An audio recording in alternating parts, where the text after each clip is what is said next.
कक्षा 11वीं की स्टूडेंट पहले आपके यहाँ पर भौतिक शास्त्र का पेपर लेके आ चुके हैं और साथ ही हम आपका यहाँ पूरा पेपर संपूर्ण उत्तर सहित कराने वाले। तो इस वीडियो को आपको एंटर देखना और बिल्कुल आपका यही पेपर आने वाला। अगर आप यहाँ पर इस पेपर को याद कर लेते हैं तो आप यहाँ पर 70 में 70 मार्क्स लाएंगे। तो आप यहाँ पर देख लीजिए आदिवासी परीक्षा 2023-24 वैसा भौतिक शास्त्र कक्षा 11वीं। समय आपके यहाँ पर 3 घंटे रहेगा। साथ ही आपके निर्देश आते हैं, सही प्रश्न हल करना अनिवार्य। तो आपके यहाँ पर निर्देश आते हैं तो आप निर्देश ही पढ़ सकते हैं। साथ ही वीडियो को लाइक कर लीजिए, चैनल को सब्सक्राइब कर लीजिए, क्योंकि पेपर लाने बहुत ज़्यादा मेहनत लगती है। तो वीडियो को लाइक और चैनल को सब्सक्राइब कर लीजिए। तो चलिए स्टूडेंट जो आपका यहाँ पेपर वो देख लेते हैं। तो आपको यहाँ पर अच्छी तरह से पूरा पेपर याद कर लेना। अगर आप यहाँ पर इस पेपर याद कर लेते हैं तो पूरे मार्क्स आने वाले हैं आपके। तो आप यहाँ पर देख लीजिए, सही विकल्प चुनकर लिखिए। आपके 6 नंबर के आते हैं सही विकल्प। तो पहला आता है एक AMU बराबर होता है। तो आपको यहाँ पर ध्यान से सुनना और देखना, जिससे पूरे ऑब्जेक्ट है वो आपको यहीं पर याद कर लेने हैं। तो जो आपके यहाँ पर दिया गया है एक AMU बराबर होता है, तो इसका आपका ऑप्शन आता है 1.6 गुणा 10 की घात 27 kg। फिर आपका बा आता है 1.6 गुणा 10 की 27 G। फिर आपका सा आता है 931 MB और दा आता है 9.46 गुणा 10 की घात 15 मीटर। तो जो आपके यहाँ पर दिया गया है एक AMU बराबर होता है, तो इसका करेक्ट आंसर आपका आ हो जाएगा 1.6 गुणा 10 की घात 27 kg। ठीक है, पहले का आपका आ करेक्ट आंसर रहेगा। तो आपको यहाँ पर अच्छी तरह से याद कर लेना है। फिर दूसरा था किसी गतिशील पिंड के लिए शून्य हो सकता है वेग, विस्थापन, त्वरण या उपरोक्त सभी। तो यहाँ पर जो गतिशील पिंड रहता है उसके लिए यहाँ पर वेग भी शून्य होता है और विस्थापन भी शून्य होता है, त्वरण भी। तो इसका जो करेक्ट आंसर रहेगा वो आपका दा रहेगा, उपरोक्त सभी। अब तीसरा था महत्तम ऊंचाई प्राप्त करने के लिए कोण होना चाहिए। तो आपको पता ही होगा कि जो यहाँ पर महत्तम ऊंचाई प्राप्त करने के लिए जो कोण होता है वो होता है 90 डिग्री।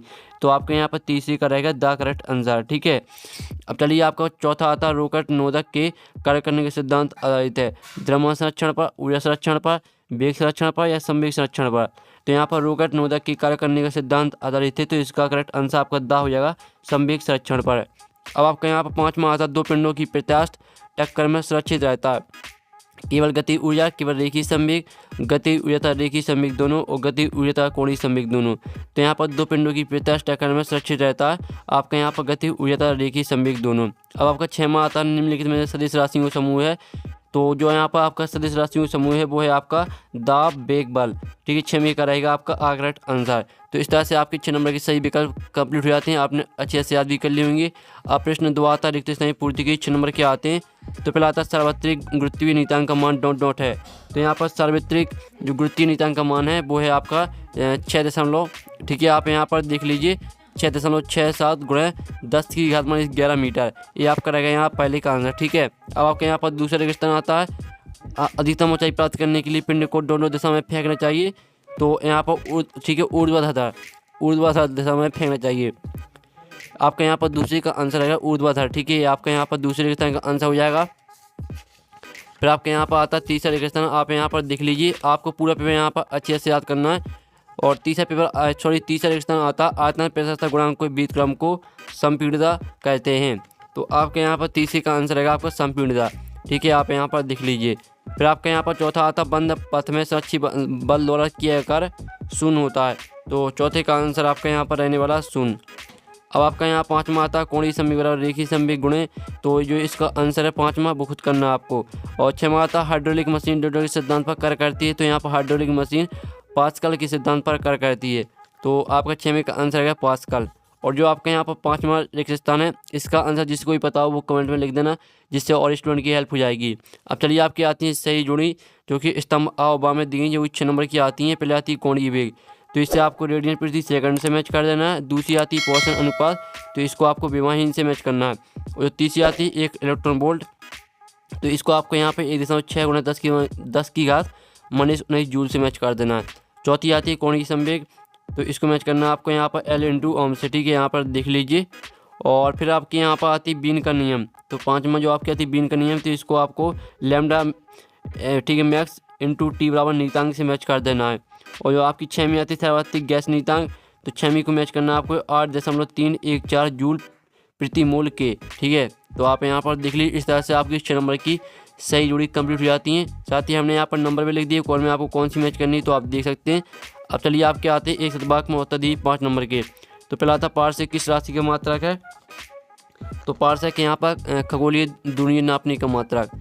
तो पहले का आंसर रहेगा आपका खगोलीय दूरियां नापने का मात्रक है, ये आपका पहले का आंसर रहेगा। फिर आपका दूसरा आता है किसी सदिश एक ही दिशा में एकांक सदिश लिखिए, तो इसका आंसर रहेगा आपका ए बराबर ए वेक्टर बटे में मोड ए वेक्टर। ठीक है, ये आपका यहाँ पर दूसरे का आंसर रहेगा। फिर आपका यहाँ पर आता शक्ति का ऐसे ही मात्रक लिखिए, तो शक्ति का जो ऐसे ही मात्रक रहेगा वो हो जाएगा आपको वॉट। ठीक है, आपका यहाँ पर देख लीजिए शक्ति का ऐसे ही मात्रक होता है वॉट। फिर आपका यहाँ पर आता है वह बिंदु जिसके परिता किसी पिंड का कुल गुरुत्वीय बल आगुण शून्य क्या कहलाता है, तो आपको बता दें द्रव्यमान केंद्र कहलाता है।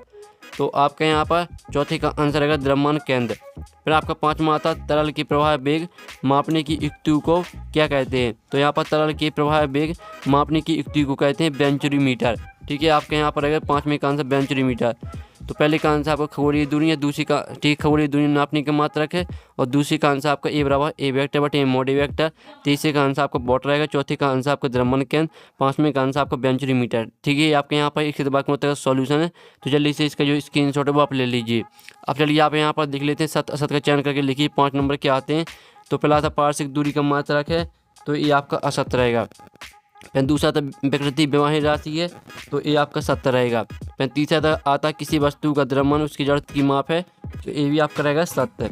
और चौथा आता माने 263 डिग्री सेल्सियस तापमान आदर्श गैस के अणु की चाल शून्य होती है, तो चौथा आपका रहेगा असत्य। और पाँचवा आता रॉकेट नोदक के कार्य न्यूटन के नियम पर आधारित है, तो पाँचवा रहेगा आपका यहाँ पर सत्य। तो इस तरह से आपके सत्य असत्य भी कंप्लीट हो जाते हैं। पहला आपका असत्य रहेगा, और दूसरा आपका सत्य रहेगा, तीसरा भी सत्य रहेगा, चौथा असत्य रहेगा, पाँचवा सत्य रहेगा। तो हमने आपके सत्य असत्य भी करा दिए हैं। इस तरह से आपके पूरे ऑब्जेक्ट यहाँ पर कंप्लीट हो जाते हैं। अब आते हैं प्रश्न 6 बी में विश्लेषण की सीमा बताइए, ये आपका 2 नंबर का रहेगा। अथवा आता बी में विश्लेषण के उपयोग लिखिए। तो स्टूडेंट आप यहाँ पर देख लीजिए बिम्मीय विश्लेषण की सीमाएं बताइए, तो ए रहा इसका आंसर। ठीक है, बिम्मीय विश्लेषण की कुछ सीमाएं ए हैं, तो आप यहाँ पर आपको 2 कर लेनी है याद, 4 यहाँ पर दी गई हैं। अब चलिए आपका यहाँ पर नेक्स्ट क्वेश्चन देख लेते हैं। तो आपका नेक्स्ट क्वेश्चन यहाँ पर 7 में आता अपेक्षिक वेग किसे कहते हैं, अथवा आता एक समान गति से आप क्या समझते हैं। तो आप यहाँ पर देख लीजिए जब 2 वस्तुएं गतिशील रहती है तब ऐसी स्थिति में एक वस्तु का वेग दूसरी वस्तु के सापेक्ष अपेक्षिक वेग कहलाता है। तो इस तरह से आपका 7वें क्वेश्चन का आंसर हो जाएगा। अब चलिए जो आपका यहाँ पर 8वां क्वेश्चन है वो देख लेते हैं। तो 8वां क्वेश्चन आता सदिशों के एक संबंधित त्रिभुज नियम लिखिए, अथवा था ऊष्मागतिकी का प्रथम नियम लिखिए। तो जो आपके यहाँ पर दिया है आपको यहाँ पर जो जिसमें आपको यहाँ पर लिखना है सदिशों के एक संबंधित त्रिभुज नियम, तो आप यहाँ पर देख लीजिए रहा सदिशों के एक संबंधित त्रिभुज नियम के अनुसार, तो आप यहाँ पढ़ सकते हो, स्क्रीनशॉट ले लीजिए। अब आपका यहाँ पर आता है 1 न्यूटन बल को परिभाषित कीजिए।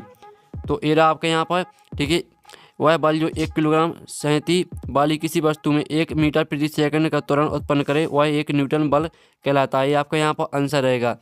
और जो इसका अथवा का आंसर आपको खुद करना है। ठीक है, 10वां आता शक्ति की परिभाषा मात्रक एवं विमीय सूत्र लिखिए, अथवा तक कार्य ऊर्जा प्रमेय लिखिए। तो जो आपके यहाँ पर दिया गया जिसमें आपको यहाँ पर शक्ति की परिभाषा लिखना है। ठीक है, आप यहाँ पर देख लीजिए, तो ये शक्ति की परिभाषा आपको यहाँ पर दी गई है, साथ ही आपको यहाँ पर मात्रक और विमीय सूत्र भी मिल जाएगा।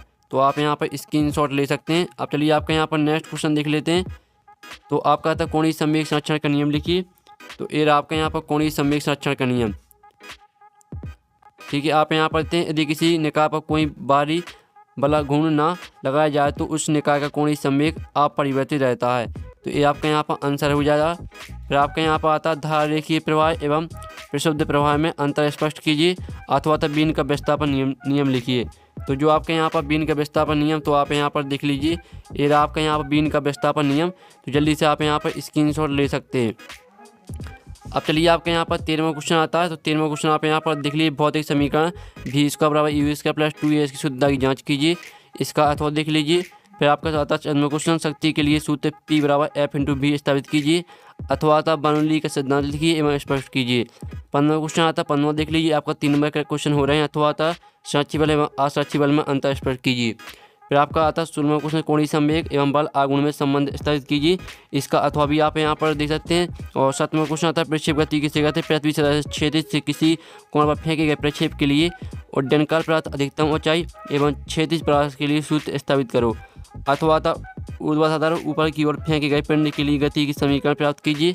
अब चलिए जो आपका 18वां क्वेश्चन है वो देख लेते हैं। तो 18वां क्वेश्चन आप यहाँ पर देख लीजिए गुरुत्वीय स्थिति ऊर्जा किसे कहते हैं, जी के पदों में गुरुत्व स्थिति ऊर्जा के लिए सूत्र स्थापित कीजिए। 18वें का तो देख लीजिए। 19वां क्वेश्चन आप यहाँ पर देते हैं। 20वां क्वेश्चन आता है केपलर के नियमों में न्यूटन की गुरुत्वाकर्षण नियम की व्याख्या कीजिए, अथवा था पृथ्वी तक क्या एक आधा पीसी तक का सिद्धांत समझाइए। तो इस तरह से आपका पूरा पेपर यहाँ पर कंप्लीट हो जाता है कक्षा 11वीं के भौतिक शास्त्र के साथ ही इसका पीडीएफ डाउनलोड करना चाहते हैं, पीडीएफ की लिंक मिल जाएगी आपको वीडियो की डिस्क्रिप्शन में। और जो आपके प्रश्न है इन प्रश्नों का सोल्यूशन मिल जाएगा आपको यहाँ पर टेलीग्राम ग्रुप में। तो हम यहाँ पर नेक्स्ट वीडियो में मिलते हैं। टेक इन, बाय बाय।